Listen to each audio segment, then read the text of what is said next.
خدارہ بیٹی کا رشتہ جلد بازی میں یا لوگوں کے دباؤ میں آ کر نہ کریں، صرف خاندان کی شان و شوکت اور ظاہری چمک دمک دیکھ کر فیصلہ نہ کریں، 1000 بار سوچیں، تحقیق کریں اور سب سے بڑھ کر اپنی بیٹی کے مستقبل اور سکون کو سامنے رکھیں۔ دولت نہیں انسان دیکھیں، گھر کی بناوٹ نہیں گھر کا ماحول دیکھیں، اور عہدہ نہیں کردار دیکھیں۔ کیا آپ جانتے ہیں کہ صرف ایک غلط فیصلے سے آپ کی بیٹی کی مسکراتی ہوئی زندگی ہمیشہ کے لیے خاموش ہو سکتی ہے؟ ہم میں سے اکثر ماں باپ اپنی بیٹی کے لیے رشتہ ڈھونڈتے وقت سب سے پہلے کیا دیکھتے ہیں؟ گاڑی، بنگلہ، نوکری، بینک بیلنس یا لڑکے کی بیرون ملک رہائش۔ لیکن خدارہ رک جائیے، اپنے جگر کے ٹکڑے، اپنی آنکھوں کی روشنی اور اپنی جان سے عزیز بیٹی کو رخصت کرتے وقت صرف پیسے اور آسائشوں کو دیکھ کر اس کی پوری زندگی کا فیصلہ نہ کریں، کیونکہ آپ صرف اسے ایک گھر سے دوسرے گھر نہیں بھیج رہے، بلکہ اپنی بیٹی کی روح، اس کی عزت اور اس کی آنے والی پوری زندگی ایک نئے انسان اور نئے خاندان کے سپرد کر رہے ہیں۔ آج کل ایک بہت بڑا فریب بیرون ملک کے رشتوں کا ہے۔ لوگ صرف یہ سن کر خوش ہو جاتے ہیں کہ لڑکا باہر ہوتا ہے، لاکھوں کماتا ہے،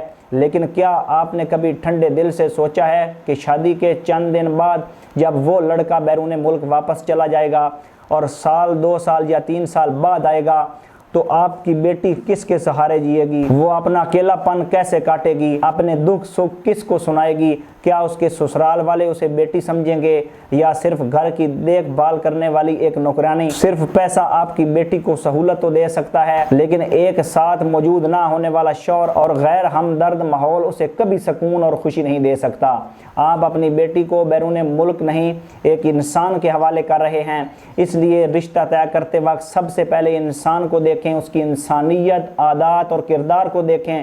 یہ معلوم کریں کہ وہ غصے میں کیسا ہے، لوگوں کے ساتھ اس کا رویہ کیسا ہے، کیا وہ بڑوں کی عزت اور چھوٹوں سے محبت کرتا ہے، کیا اس میں ذمہ داری اٹھانے کا احساس ہے یا وہ کسی بری عادت، نشے یا بے جا غصے کا شکار ہے۔ ان باتوں کا فیصلہ چند ظاہری ملاقاتوں سے ہرگز نہ کریں، بلکہ خاموشی سے اچھی طرح تحقیق کریں، اس کے دوستوں، خاندان اور کردار کے بارے میں معلومات حاصل کریں، کیونکہ شادی سے پہلے کی گئی ایک سچی تحقیق شادی کے بعد ایک بہت بڑے پچھتاوے سے بچا سکتی ہے۔ اسی طرح جس خاندان میں آپ اپنی بیٹی بھیج رہے ہیں اس کا ماحول دیکھنا بھی اتنا ہی ضروری ہے۔ معلوم کریں کہ وہاں عورتوں کو عزت دی جاتی ہے یا نہیں، بہو کو بیٹی بنا کر رکھا جاتا ہے یا صرف ذمہ داریوں کا بوجھ ڈال دیا جاتا ہے۔ کسی بھی اختلاف کی صورت میں وہاں بات چیت سے راستہ نکالا جاتا ہے یا گالم گلوچ اور تشدد کو معمول سمجھا جاتا ہے۔ یاد رکھیں، آپ کی بیٹی کو صرف ایک خوبصورت گھر یا محل نہیں چاہیے، اسے ایسا ماحول چاہیے جہاں اسے عزت، تحفظ، محبت اور ذہنی سکون مل سکے۔ لڑکا اگر غریب بھی ہو لیکن محنتی ہو، باکردار ہو، صبر اور عزت کرنے والا ہو تو اسے صرف اس لیے نظر انداز نہ کریں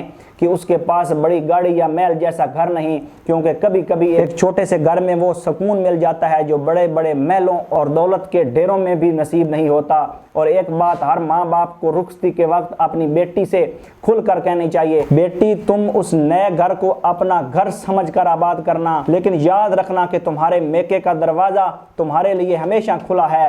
اگر شوہر اچھا انسان ہو تو اسے پوری عزت اور محبت سے اپنا گھر بسانا، لیکن اگر خدا نخواستہ کبھی زندگی میں تمہیں کسی ظلم، تشدد یا ناقابل برداشت تکلیف کا سامنا کرنا پڑے تو یہ ہرگز نہ سمجھنا کہ تم تنہا ہو یا تمہارے ماں باپ کے دروازے تم پر بند ہو چکے ہیں۔ تم آج بھی ہمارے لیے اتنی ہی قیمتی ہو جتنی رخصتی سے پہلے تھیں۔ خدارہ بیٹی کا رشتہ جلد بازی میں یا لوگوں کے دباؤ میں آ کر نہ کریں، صرف خاندان کی شان و شوکت اور ظاہری چمک دمک دیکھ کر فیصلہ نہ کریں، 1000 بار سوچیں، تحقیق کریں اور سب سے بڑھ کر اپنی بیٹی کے مستقبل اور سکون کو سامنے رکھیں۔ بیٹی کا رشتہ کرتے وقت اپنی حیثیت نہیں، اپنی بیٹی کی قسمت دیکھیں، دولت نہیں انسان دیکھیں، گھر کی بناوٹ نہیں گھر کا ماحول دیکھیں، اور عہدہ نہیں کردار دیکھیں۔ اللہ تعالیٰ ہر ماں باپ کے جگر کے ٹکڑوں اور ہر بیٹی کے نصیب کو روشن فرمائے۔ اللہ ہماری بیٹیوں کو نیک، مخلص اور عزت کرنے والا شریک حیات عطا فرمائے اور انہیں ایسے گھروں میں آباد کرے جہاں ان کے آنسوؤں سے زیادہ ان کی مسکراہٹیں ہوں، جہاں انہیں خوف نہیں بلکہ سکون اور عزت ملے۔ اللہ تعالیٰ ہر کسی کی بیٹیوں کے نصیب اچھے کرے، آمین یا رب العالمین۔ آج کے لیے اتنا ہی، ملتے ہیں اگلی ویڈیو میں، تب تک کے لیے اللہ نے کہا۔